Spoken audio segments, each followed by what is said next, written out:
여러분 안녕하십니까? 2월 4일 수요일 뉴스투데이 시작합니다. 한미 외교수장이 미국 워싱턴 DC에서 긴급 회동했습니다. 트럼프 대통령의 관세 인상 압박에 대응하기 위해서인데 한국 측은 투자 합의를 이행하겠다는 뜻을 밝히고 국내 입법 절차를 설명하며 설득에 나섰습니다. 뉴욕 나세웅 특파원의 보도입니다. 미국을 방문한 조현 외교부 장관이 마코 루비오 국무장관과 만났습니다. 양국 외교수장은 별도 발언 없이 곧장 협의에 들어갔습니다. 한국에 대한 관세 재인상 문제가 최고 현안으로 꼽힙니다. 트럼프 대통령은 지난달 26일 한국산 자동차 등 품목 관세와 상호 관세를 15%에서 25%로 다시 올리겠다고 밝혔습니다. 한국의 대미 투자를 뒷받침하는 입법 조치가 지연된다는 이유를 들었습니다. 조 장관은 대미 투자 특별법의 국회 입법 상황을 미국 측에 알리고 약속했던 대미 투자를 늦출 의사는 없다고 밝힐 계획입니다. 양 정부 간에 합의된 것이 이제 입법으로 추진되고 있는 상황이라서 그러한 내용을 미치게 잘 설명하고. 앞서 김정관 산업부 장관이 하워드 러트닉 상무장관을 면담한 데 이어 여한구 통상교섭본부장도 미국에 급파돼 관세 인상을 막기 위해 총력전을 벌였습니다. 조 장관은 하루 뒤 미국 주도로 열리는 핵심 광물 장관급 회의에 참석할 예정으로 방미 기간 동안 트럼프 행정부와 의회 인사들을 상대로 최대한 한국의 입장을 설명할 계획입니다. 관세 인상은 미국 정부가 연방관보에 게재해 공식화되면 적용됩니다. 트럼프 행정부는 관세 부과 근거가 합법적인지 따지는 미국 대법원의 판결을 앞두고 관세 정책의 정당성을 홍보하는 데 주력했습니다. 그리어 무역대표부 대표는 언론 인터뷰에서 관세로 새로운 무역 질서를 구축하고 세수도 확보했다면서 엄청난 국익이 걸린 문제라고 강조했습니다. 뉴욕에서 MBC 뉴스 나세웅입니다. 다주택자의 양도소득세 중과 재개 시점에 대해 예정대로 5월 9일이라고 이재명 대통령이 다시 한번 못 박았습니다. 다만 세입자의 이사 기간을 고려해서 잔금 일정은 최대 6개월까지 여유를 주는 방안을 검토하기로 했습니다. 이혜선 기자입니다. 정부는 국무회의에서 다주택자 양도소득세 중과 유예 조치를 오는 5월 9일 종료한다고 분명히 했습니다.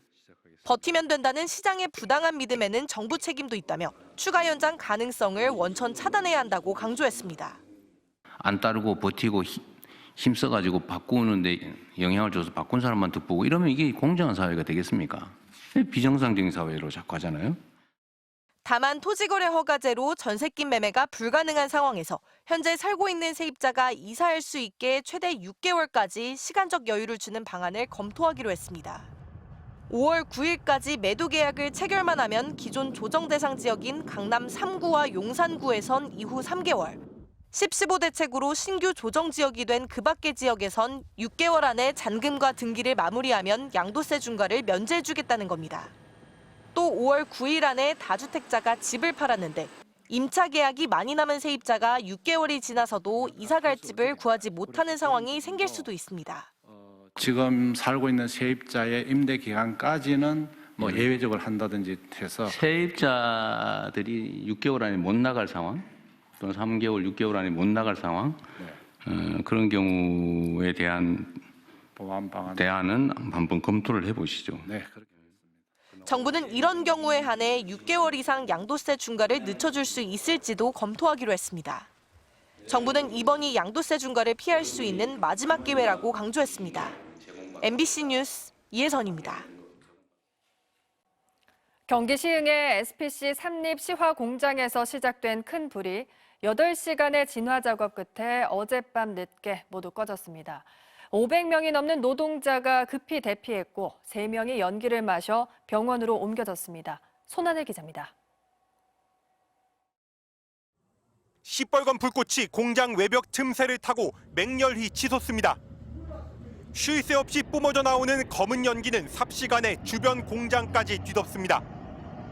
경기도 시흥의 SPC 삼립 시화 공장에서 불길이 치솟은 건 어제 오후 3시쯤. 부딪히는 소리가 나서 저희는 교통사고인 줄 알았거든요. 블라인드를 걷고 창문을 내다봤더니 불길이 이제 까만 연기가 나고.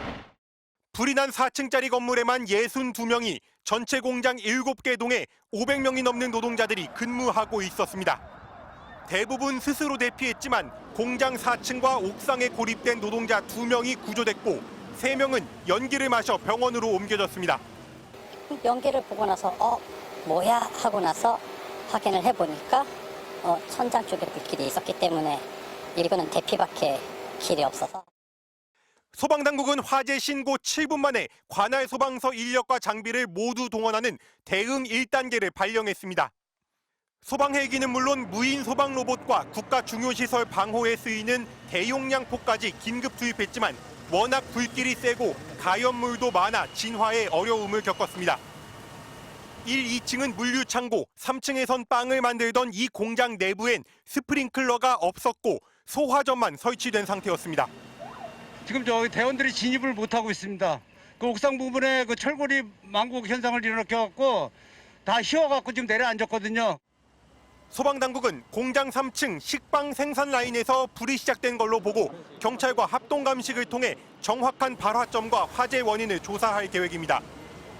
불이 난 SPC 공장은 지난해 5월 50대 여성 노동자가 크림빵 생산 라인 기계에 끼어 숨진 곳으로 이재명 대통령이 공장을 직접 찾아 안전 문제를 질타하기도 했습니다. SPC 삼립은 현재 공장 전체 가동을 중단했다며 관계당국 조사에 적극 협조해 화재 경위를 신속히 확인하겠다고 밝혔습니다. MBC 뉴스 손하늘입니다. 공천을 대가로 1억 원을 수수한 혐의를 받는 무소속 강선우 의원이 어젯밤 11시간 넘는 경찰 조사를 마치고 귀가했습니다. 경찰은 이르면 오늘 강 의원에 대한 구속영장을 신청할 계획입니다. 류현준 기자입니다. 공천원금 1억 원을 받은 혐의로 경찰에 출석한 무소속 강선우 의원이 11시간 만에 경찰 청사를 빠져나옵니다.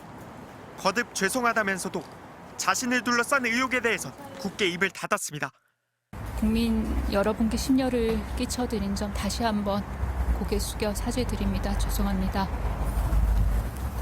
1억 원 전세 자금으로 활용하신 거 정말 아닌가요? 두 차례 조사를 마친 경찰은 이르면 오늘 강 의원에 대한 구속영장을 신청할 방침인 것으로 파악됐습니다. 강 의원 혼자만 엇갈린 입장을 유지하고 있기 때문입니다. 강 의원은 김경 전 시의원을 만나 쇼핑백을 건네받았지만 그 안에 돈이 들어있는지는 몰랐다며 금품 수수 혐의를 부인했습니다. 하지만 쇼핑백 전달 현장에 있었던 다른 두 당사자들 말은 다릅니다. 김 전 시의원은 강 의원이 금품을 분명히 알고 있었다고 했고 전 보좌관도 강 의원이 돈을 받아 전세 자금으로 썼다고 진술했습니다. 이에 따라 경찰은 기초적인 사실관계를 되물으며 강 의원의 진술상의 모순을 최대한 확인한 것으로 전해졌습니다. 경찰은 지난달 26일 검찰에 강 의원 영장 신청 방침을 알린 뒤 협의를 진행했는데 검찰도 별다른 이견을 보이지 않은 것으로 전해졌습니다. 다만 국회 회기 중엔 현역 의원을 체포, 구금할 수 없다는 불체포 특권이 변수로 지목됩니다. 불체포 특권 그대로 유지하십니까? 경찰은 돈을 건넨 당사자인 김 전 시의원에 대해선 구속영장 대상에서 제외하는 쪽으로 가닥을 잡은 것으로 전해졌습니다. MBC 뉴스 류현준입니다.